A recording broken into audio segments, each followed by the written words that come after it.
Hey everyone, and welcome to Almost Cancelled. I'm Peter, that is Connor, and we are going to talk about Shadow, the new Netflix original. This is Season 1, Episode 1. It is called Mary's Blackmail. So, this is the first episode, so we'll start spoiler free, as we do in Episode 1. This is a new Netflix original from South Africa, and it launched today on Netflix at the time of recording. It is a private eye thriller where... So here's the thing. When I read the description for this originally, it said supernatural thriller, and it said that the main character couldn't feel pain. Admittedly, I think the episode actually makes it a bit more mundane than that. Yeah. It's a bit more mundane, because supernatural thriller made me think he had superpowers. It's not really supernatural. It's actually a lot more simpler than that. But that's the general setup. Connor actually even watched a trailer before you watched this. You had no idea what this was. I didn't even read a premise. Yes. So I'm actually glad at one point they went into the fact that they couldn't feel pain, because I don't think the episode really made it that clear. There's a couple of moments where it kind of comes into play, but it doesn't really, Yeah, there was a moment earlier on where I was questioning. I was like, can he not feel this? He didn't react to something. But it's the sort of thing where if this was a 90s action movie, I'd be like, no, this is just because he's a badass. Yeah. He's not reacting to it.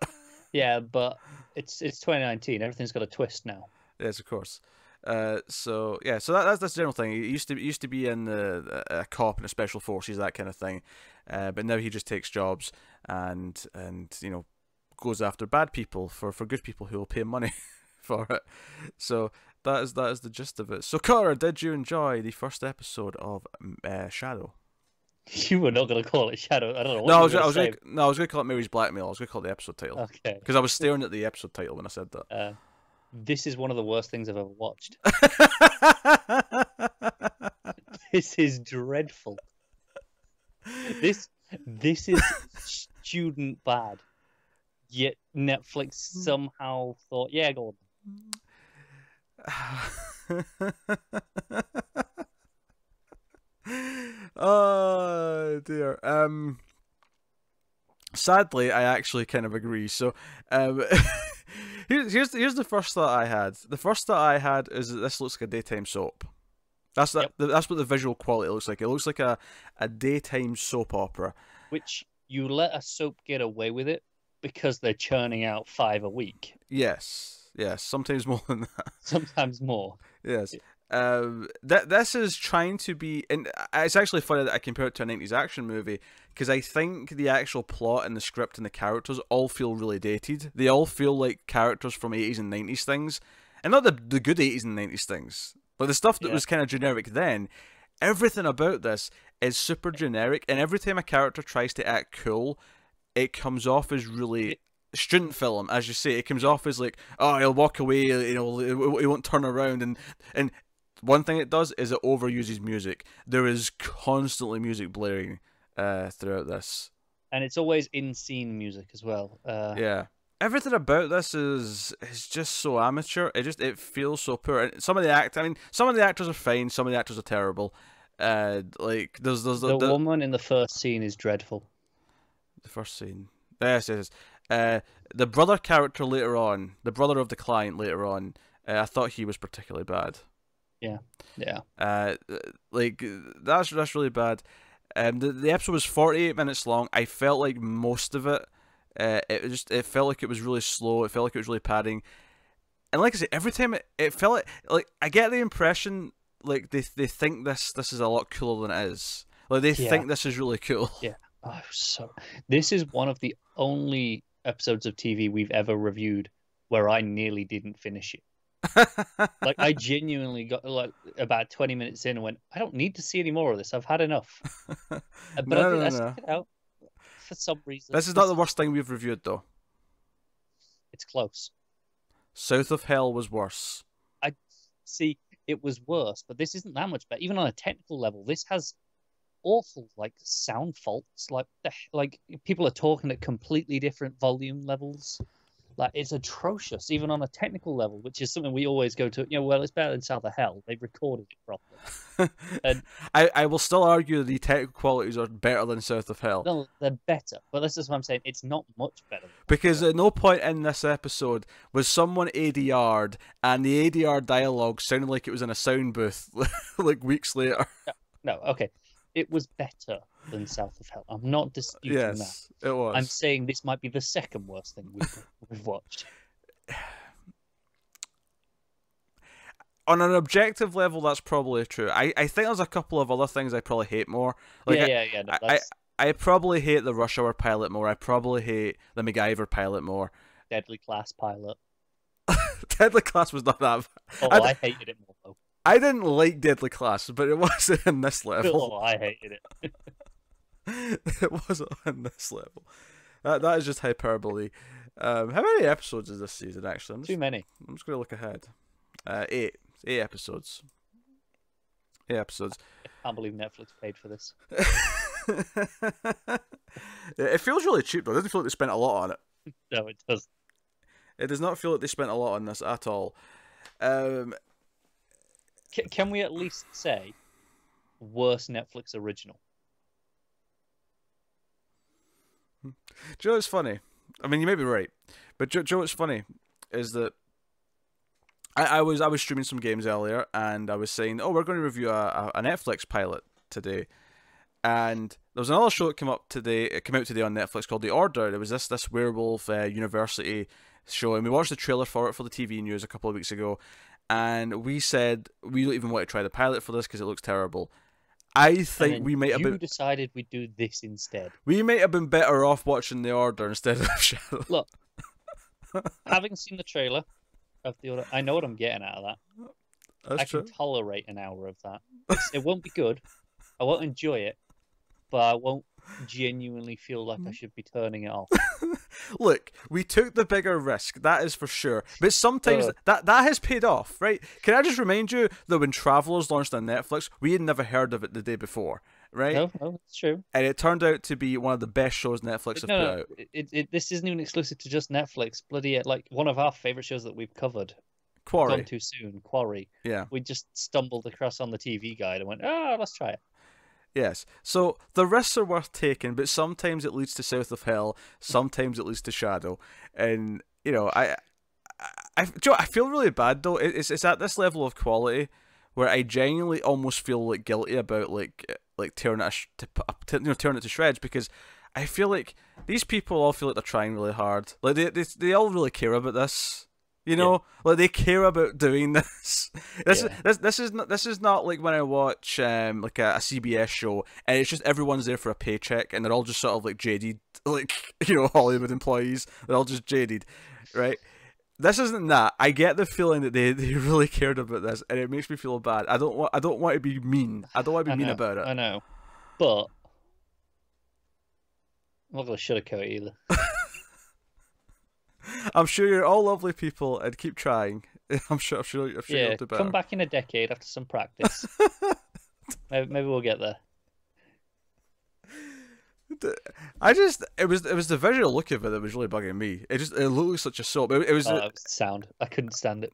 It was early on when he chased the roommate up into and it already looked like just a soap, right? But when they were up in the roof, especially when I saw them walking outside at night time, that's when it really clicked how much of a soap it looked like, because it was like, this is not how nighttime scenes look on movies or in apologies for this phrase, proper TV shows.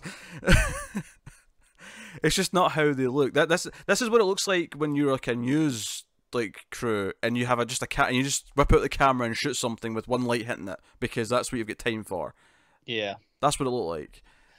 It's like the sound was bugging me. The fact that people were having a conversation and I was there like at the volume knob going like, okay, I need to turn it up for this person and down for this person, just to get some semblance of balance. Just put a compressor on your audio track, anything, please. And then, like you said, you know, all the music. It was always this background music. It was almost like they were treating it like elevator music, like that soft jazz, but it was like soft hip hop. There was a few times where like a rock song kicked in. Yeah, there was a few songs of that. Yeah. It varied, but it was so constant that it reminded me of Suicide Squad actually. Whereas by the third or fourth track, I'm like, this has no meaning anymore because you're just playing tracks constantly. Yeah, nothing means anything. Like, it's not a surprise when a song starts playing. Some very strange character dialogue interactions. Oh sure, so some weird. I'm thinking when the new roommate's by and he's talking to her with the beer and she's painting. Like there's some sort of weird flirting small talk going on, but I'm thinking of the time where in the chase that you were talking about, he gets into the lift and this older woman there. This is the best scene of the episode. I don't know what you're talking about. This is the best scene of the episode. What the hell? So he's in the elevator, right?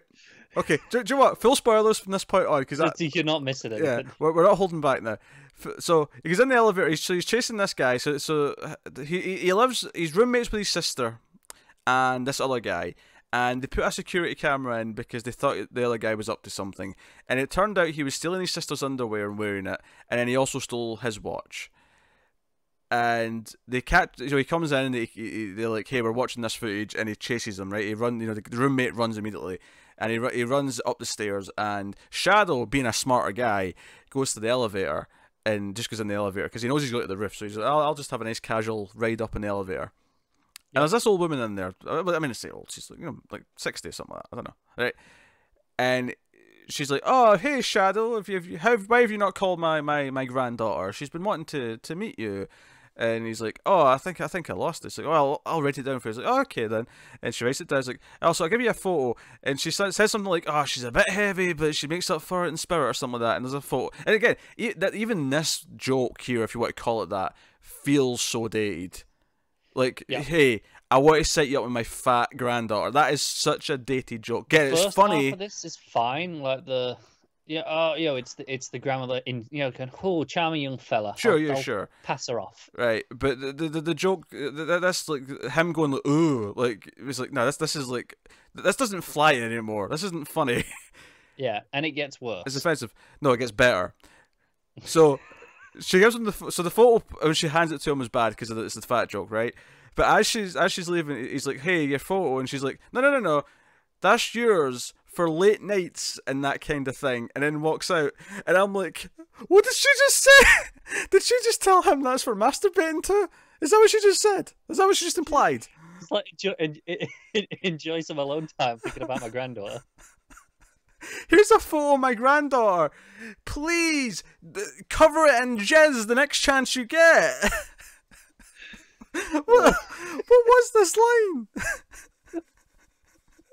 Because at least at this point of the episode, I thought maybe it'll be this funny. Like maybe if they start dropping more moments like this, I'm going to be into this. It would have been it was outrageously bad. Yeah, unfortunately, nothing else ever hit this. But no, it didn't. But that was funny. That didn't make me laugh. Not in the way they thought it was.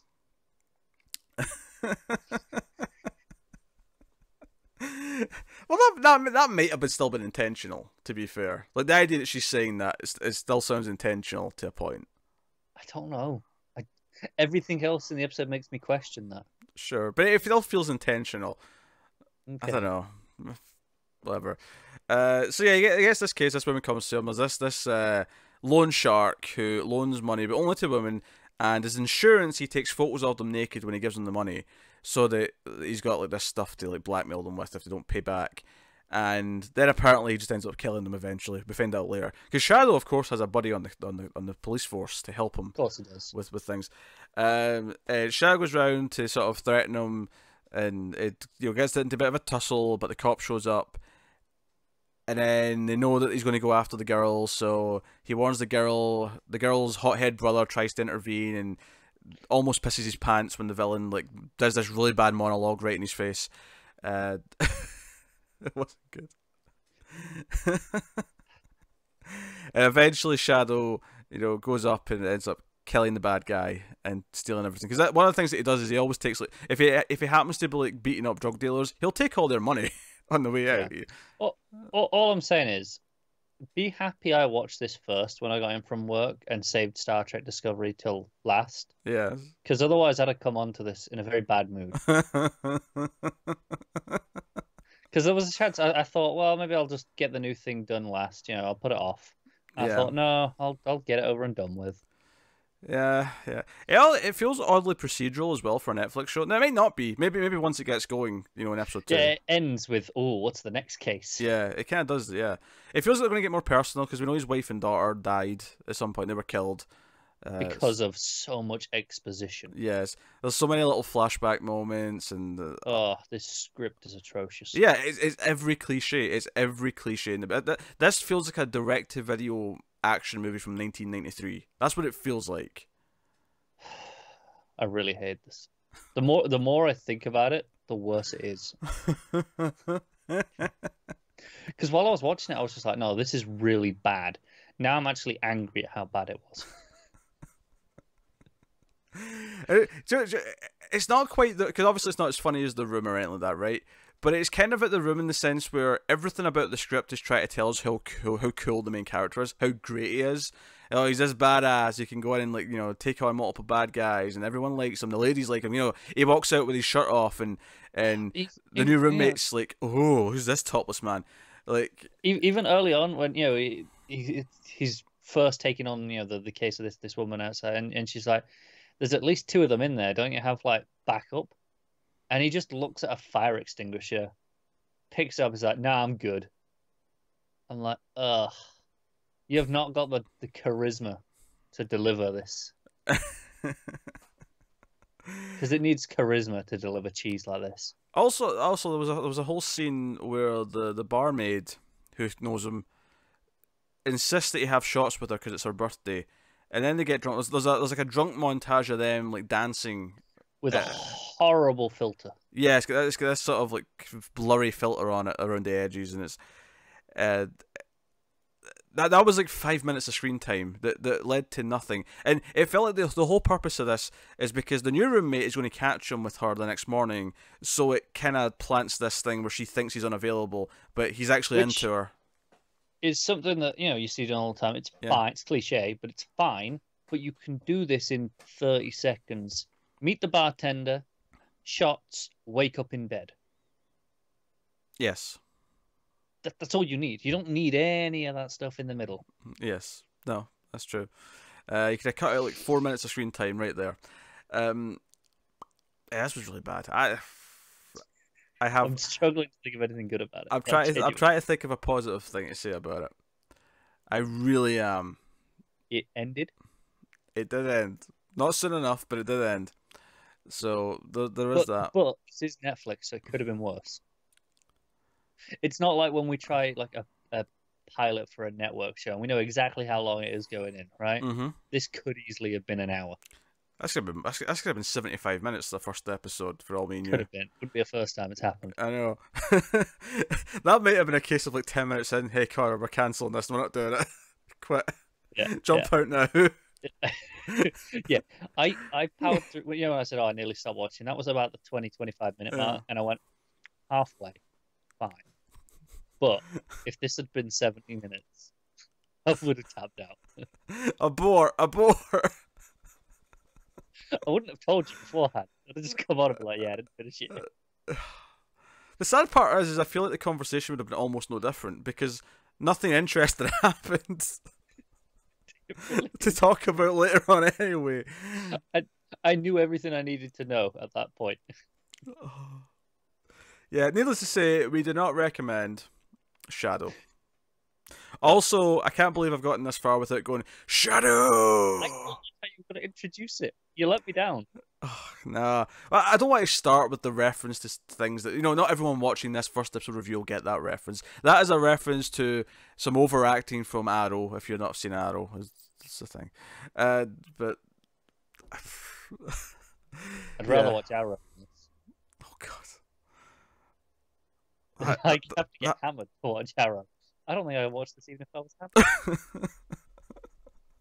New Patreon goal. We'll watch an episode 2 of Shadow, and Connor will get drunk for it. We'll see how that goes. Oh dear. Alright. That's been episode 1 of Shadow. Needless to say, we will not be covering any more episodes of it. This was a one and done for us. We're good.